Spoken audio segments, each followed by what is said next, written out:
Hello guys, my name is Bhavedi Patidar और मैं आप सभी का स्वागत करता हूं नेविगेट इंस्टीट्यूट के यूट्यूब चैनल पर। फ्रेंड्स, जैसा कि आपको सबको पता है 24 सितंबर को व्यापम का सब इंजीनियर का पेपर होने वाला है। अब ये 24 सितंबर को काफी टाइम तो बचा नहीं है। आप लोगों की प्रिपरेशन के लिए हम लोगों के पास जो कन्फाइंड बोलना चाहिए to the point study material है। अगर आप चाहते हैं कि रिमेनिंग टाइम में आपको एक बार पूरा सिलेबस गो थ्रू करना है तो आप नेविगेट इंस्टीट्यूट के द्वारा हैंड रिटर्न जो प्रिपेयर्ड स्टडी मटेरियल है उसको परचेस कर सकते हैं। हम लोग पोस्टल स्टडी मटेरियल भी प्रोवाइड कर रहे हैं। सेकंड, आप अगर चाहते हैं कि रिमेनिंग टाइम जो आपके पास बचा है इसमें आप अपनी स्टडी को या बोलना चाहिए कि आपकी जो प्रिपरेशन आपने ऑलरेडी कर ली है उसको आप चेक करना चाहते हैं तो आप हमारे यहाँ पर आकर ऑफलाइन या ऑनलाइन दोनों मीडियम में टेस्ट सीरीज ज्वाइन कर सकते हैं। इसकी टेस्ट सीरीज ऑलरेडी चालू हो चुकी है। ये टेस्ट सीरीज आपको ऑनलाइन ऑफलाइन मोड में दोनों में मिल जाएगी। एडमिशन लेने के लिए तुरंत डाउनलोड करें नेविगेट प्राइम ऐप और पाएं special discount. Navigate Institute 227 Veda business park, Bhanwarkuan square, Indore. जैसा कि आपको बताया, हम लोगों ने एक सीरीज स्टार्ट की है जिस सीरीज में हम लोग प्रीवियस ईयर के जो व्यापम के पेपर हुए हैं, प्रीवियस ईयर पेपर सब इंजीनियर के जो हुए हैं उनको हम लोग एनालिसिस कर रहे हैं। उस एनालिसिस में हम लोग पर्टिकुलर सब्जेक्ट वाइज उन सब्जेक्ट्स के जो प्रीवियस ईयर के क्वेश्चन हैं और वो क्वेश्चन किस टॉपिक से आए हैं इन दोनों के बारे में फुल डिटेल्ड एनालिसिस करके आपको बता रहे हैं। अभी तक हम लोगों ने बाकी सारे सब्जेक्ट्स, नॉन टेक्निकल सब्जेक्ट्स को भी कवर कर लिया है। अब आपके पास इस वीडियो में हम लेकर आए हैं जनरल साइंस का एनालिसिस। ठीक है, सब्जेक्ट क्या है आपका जनरल साइंस, उसके एनालिसिस के बारे में बात करते हैं। तो देखिए, साइंस की अगर हम बात करें तो जैसा कि आप जानते हैं साइंस में आपके मेजरली जो साइंस होगा वो 3 सब्जेक्ट से मिलकर बना है। सब्जेक्ट क्या क्या है इसमें, तो आपको मिलेगा फिजिक्स, केमिस्ट्री एंड बायोलॉजी। ठीक है, ये 3 सब्जेक्ट हैं। तीनों सब्जेक्ट का वेटेज अगर हम देखें तो जैसा कि आप लोगों को वैसे भी पता है कि सबसे ज्यादा जो वेटेज होता है वो वैसे भी बायो का ही होता है। बायो से सबसे ज्यादा क्वेश्चन आते हैं। तो आपको सामने क्लियर दिख रहा है कि बायोलॉजी का जो वेटेज है वो सबसे ज्यादा 94 क्वेश्चन टिल डेट पूछे हुए हैं। और उसमें भी आप एवरेज पर पेपर की बात करें कि एवरेज हर पेपर में आपको कितना क्वेश्चन मिलेगा, तो 6 क्वेश्चन जो है आउट ऑफ 14 या 16 जो आपको कहना हो, उसमें से 6 क्वेश्चन जो आपको डायरेक्टली किससे मिलने वाले हैं, बायो से मिलने वाले हैं। उसके बाद केमिस्ट्री की हम बात करें तो केमिस्ट्री में टोटल 87 क्वेश्चन प्रीवियस ईयर से आए हुए हैं और इसमें पर पेपर अगर हम बात करें तो 4 to 5 क्वेश्चन आपको इसके भी मिल जाएंगे। और फिर बात करते हैं हम फिजिक्स की। फिजिक्स में जो टोटल क्वेश्चन है वो है 82 जो प्रीवियस ईयर में आए हैं और इसके आपको 5 क्वेश्चंस के समथिंग मिल जाएंगे पर पेपर में। तो ये है एक मोटे मोटे तौर पर एनालिसिस कि टोटल जो आपके 3 सब्जेक्ट से क्वेश्चन पूछे हुए हैं वो कितने पूछे हुए हैं। अब आपका मन में डाउट होगा कि ये सब्जेक्ट का एनालिसिस बताइए हमें कि बायोलॉजी से हमको कौन से टॉपिक प्रिपेयर करना है, केमिस्ट्री से कौन सा करना है और फिजिक्स से कौन सा करना है। 1 by 1 करके कर लेते हैं उनको भी। चलिए देखिए, सबसे पहले हम बात करते हैं फिजिक्स की। क्लियर? तो फिजिक्स में आपको कौन कौन से टॉपिक पढ़ना है जिससे प्रीवियस ईयर में क्वेश्चन आए हुए हैं। पहले नंबर पे लिखा है यूनिट एंड मोशन। तो यूनिट वाला चैप्टर आपको सबको पता है कि फिजिक्स का जब आपने फिजिक्स पढ़ना ही स्टार्ट करते हैं तो सबसे पहला वाला चैप्टर ही यूनिट वाला होता है। इसके बिना फिजिक्स ही अधूरी है। तो आपको सबसे पहले यूनिट पढ़ना है। फिर बात करते हैं हम लोग मोशन की बात करें तो यहाँ पे आपको मेनली क्या पढ़ना है, तो मेनली आपको पढ़ना है 1D एंड 2D, मतलब 1 डायमेंशनल मोशन और 2 डायमेंशनल मोशन के बारे में। क्लियर? यूनिट्स में आप लोग मेन जो ध्यान रखेंगे वो ऐसा यूनिट ध्यान रखेंगे क्योंकि प्रीवियस ईयर में क्वेश्चन इस तरीके से भी आया है कि एक आपको फिजिकल क्वांटिटी दे दी गई होगी, भौतिक राशि दे दी गई होगी और बोला गया होगा बताइए इसकी ऐसा यूनिट क्या होती है। क्लियर? तो एक तो वो चीज हो गई और दूसरा लिखा हुआ है वैल्यूज। ठीक है, वैल्यूज ऑफ मोशन भी और वैल्यूज भी। जैसे कि कभी मान लीजिए आपको बोल दिया जाता है कि कैपिटल जी की वैल्यू बताइए। कैपिटल जी क्या है, तो ग्रेविटेशनल कांस्टेंट है, इसकी वैल्यू क्या होती है, ऐसा क्वेश्चन आ सकता है। दूसरा आपसे पूछ ले बताइए इलेक्ट्रॉन जो होता है उसके ऊपर चार्ज कितना होता है, वो बताइए, तो चार्ज की वैल्यू बताना पड़ेगी। इस टाइप से आपको यूनिट वाले क्वेश्चन, मतलब जो चैप्टर है आपका उसके क्वेश्चन प्रिपेयर करना है। दूसरा आपका ये जो मोशन है, मोशन में आप 1D करेंगे और 2D करेंगे और इसके साथ में आप क्या करेंगे, जब 1D पढ़ेंगे तो आप देखेंगे यहां पर ग्रेविटी को भी, मतलब मोशन अंडर ग्रेविटी की बात कर रहा हूं मैं। किसकी बात कर रहे हैं, मोशन अंडर ग्रेविटी। क्लियर? और दूसरा जो आप 2D पढ़ेंगे तो 2D पढ़ते समय आप ध्यान रखेंगे प्रोजेक्टाइल मोशन को। किसको ध्यान रखेंगे, प्रोजेक्टाइल मोशन, प्रक्षेप गति जिसको आप बोलते हैं उसके बारे में बेसिक नॉलेज करना है। 11th 12th की फिजिक्स नहीं है कि आपको बहुत डीप में जाके न्यूमेरिकल सॉल्व करना है। यहाँ पर सब्जेक्ट का नाम ही जनरल साइंस लिखा हुआ है और जनरल साइंस का मतलब होता है कि 10th लेवल तक का। क्लियर है? चलिए इसके बाद आगे बढ़ते हैं। नेक्स्ट है आपका वर्क से रिलेटेड क्वेश्चंस। वर्क से रिलेटेड बेसिक न्यूमेरिकल भी आ जाते हैं, बिल्कुल छोटा सा, जो आपको सबको पता है कि वर्क का जो एक फॉर्मूला होता है फोर्स इनटू डिस्प्लेसमेंट, बस इस पे प्रीवियस ईयर में न्यूमेरिकल आया हुआ है। और यूनिट वगैरह वर्क से जो क्वेश्चन आता है वो ऐसा आता है कि बताइए वर्क कैसी क्वांटिटी है, वर्क का फॉर्मूला इस पे न्यूमेरिकल आ गया, फिर वर्क के बारे में आपसे ये पूछा हुआ है कि बताइए जो वर्क होगा ये इसकी यूनिट क्या होगी, एसआई यूनिट क्या होगी, सीजीएस क्या होगी। तो इस तरीके से वर्क का क्वेश्चन आता है। नेक्स्ट क्या है हमारे पास, पावर एंड एनर्जी। ठीक है, तो ये रिलेटेड चैप्टर है। वर्क के बाद पावर और एनर्जी भी पढ़ना पड़ेगा। पावर से भी प्रीवियस ईयर में न्यूमेरिकल आया हुआ है कि पावर बताइए जो इलेक्ट्रिसिटी कंजम्पशन होता है उसका पावर निकाल के बताइए टोटल बिल कितना आएगा, इस टाइप का क्वेश्चन। एनर्जी के बारे में आपको पता ही है, यहाँ पे आपको क्या पढ़ना पड़ेगा, तो काइनेटिक एनर्जी के बारे में और पोटेंशियल एनर्जी के बारे में मेनली पढ़ना पड़ेगा। क्लियर। अब इनसे रिलेटेड हम देखते हैं मोमेंटम। क्या देखते हैं, मोमेंटम। मोमेंटम वही फिर से आपको पता है, इसका फॉर्मूला बेस्ड ही P equals to m into v, इस फॉर्मूले बेस्ड क्वेश्चन आया हुआ है। यूनिट आप भूलिएगा मत, पहले नंबर पे जो चैप्टर लिखा है वो हर जगह एप्लीकेबल है। हर पॉइंट या हर टॉपिक जो आप पढ़ेंगे उसकी यूनिट आपको पढ़ना है। उसके बाद सरफेस टेंशन से क्वेश्चन आया हुआ है, सरफेस टेंशन से क्वेश्चन है। विस्कोसिटी से क्वेश्चन आया हुआ है।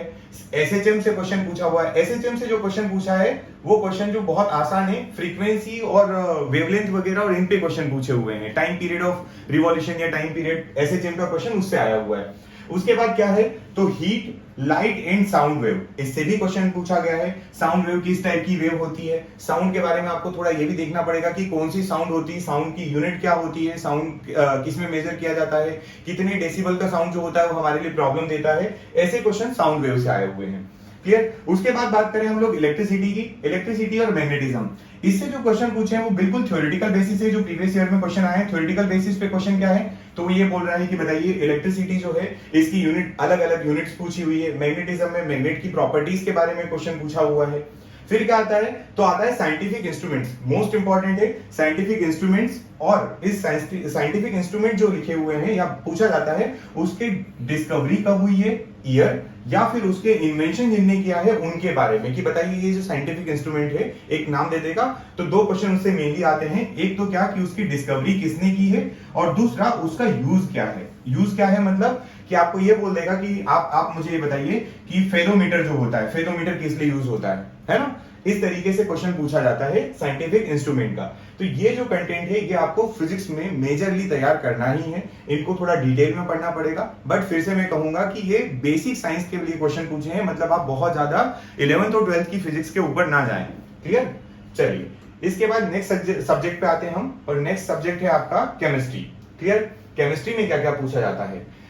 केमिस्ट्री में सबसे पहले हम बात करेंगे सब्सटेंस की। किसकी बात करेंगे, सब्सटेंस। सब्सटेंस और उसके प्रकृति के बारे में, मतलब पदार्थ एवं उसकी प्रकृति। तो यहाँ पे आपको बहुत अच्छे से पदार्थों के क्लासिफिकेशन, सब्सटेंस के क्लासिफिकेशन पढ़ना है, जिसमें आप ठोस, द्रव, गैस पढ़ते हो, तत्व, यौगिक एवं मिश्रण पढ़ते हो। इस टाइप का आपको ये सब्सटेंस एंड इस नेचर के बारे में पढ़ना है इसके। क्लियर है, ये बहुत इंपॉर्टेंट है। टॉपिक देखिएगा, बहुत छोटा टॉपिक है, जल्दी से कवर हो जाएगा। उसके बाद आता है आपका एटॉमिक स्ट्रक्चर, मतलब परमाणविक संरचना। परमाणविक संरचना में आपको क्या क्या पढ़ना पड़ेगा, तो आपको एटॉमिक नंबर याद होना चाहिए। एटॉमिक नंबर याद होना चाहिए जो आपके पीरियोडिक टेबल में दिए हुए हैं उन पदार्थों के या एलिमेंट्स के।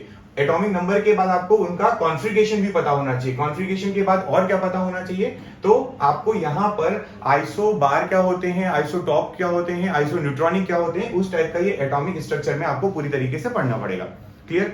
उसके बाद आता है हमारा periodic classification of elements and electric.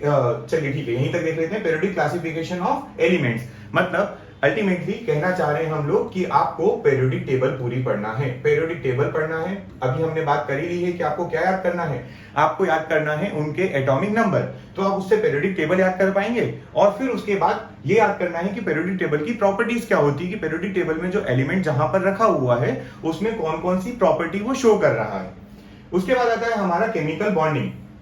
Chemical bonding के क्वेश्चन आप प्रिपेयर करिए। केमिकल बॉन्ड से मतलब कि कौन कौन से बॉन्ड होते हैं और उनके एग्जाम्पल क्या हैं और उनके यूजेस क्या हैं, कैरेक्टरिस्टिक्स क्या हैं, प्रॉपर्टी क्या है, ये आप केमिकल बॉन्डिंग में तैयार करेंगे। क्लियर है। इसके बाद आता है हमारा acid, base and salts. Most important है, क्वेश्चन प्रीवियस ईयर में हर बार आ रहा है इसका। एसिड, बेस एंड सॉल्ट पे क्वेश्चन आता है। पहले दो चीजें मेनली तैयार करेंगे। आप क्या तैयार करेंगे, तो एक आप तैयार करेंगे डेफिनेशन। अब आप बोलेंगे कि डेफिनेशन तो क्या है, एसिड के लिए डेफिनेशन और ऐसा, हाँ बिल्कुल। अलग अलग साइंटिस्ट ने एसिड बेस की अलग अलग डेफिनेशंस दी हुई है और पेपर में डायरेक्टली क्वेश्चन आता है कि बताइए अर्नीनियस के अकॉर्डिंग क्या होगी डेफिनेशन, लुईस के अकॉर्डिंग एसिड क्या होते हैं, ऐसे क्वेश्चन आते हैं। तो इनकी आप तीनों की क्या करेंगे, डेफिनेशन याद करेंगे। दूसरा कि आप क्लासिफिकेशन तो करेंगे, कैटेगरी तो बनाएंगे कि एसिड कौन से होते हैं, बेस कौन से होते हैं और सॉल्ट्स कौन से होते हैं। तो जब आप ये पढ़ेंगे तो इनके साथ में आपको उनके यूजेस देखना है कि जो एसिड है वो किस यूज में आता है, तब जाके ये आपका एसिड बेस एंड सॉल्ट वाला टॉपिक कवर होगा।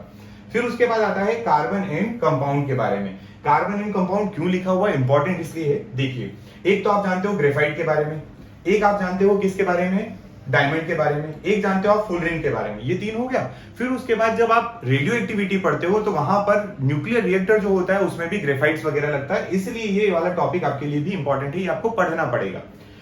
फिर नेक्स्ट पॉइंट जो लिखा है डेली लाइफ रिलेटेड केमिस्ट्री। अब ये डेली लाइफ रिलेटेड में क्या क्या पढ़ना है, तो देखिए मैं कुछ पॉइंट्स आपको बता देता हूँ डेली लाइफ में आपको क्या करना है। आप क्या करेंगे, आप पढ़ने वाले हैं जो मिनरल्स होते हैं, मिनरल और उनके और, एक तो ये पढ़िए, और क्या पढ़ेंगे आप, तो दूसरा आप पढ़ेंगे जिससे आपकी होती है अलॉयज वगैरह, मेटल एंड अलॉयज पढ़िए यहाँ पर। और क्या पढ़ेंगे, तो आप देखेंगे यहाँ पर गैसेस, डिफरेंट गैसेस है ना, गैसेस के लॉज जो होते हैं, लॉ ऑफ गैसेस जो होते हैं उनको भी पढ़िए, लॉ ऑफ गैसेस।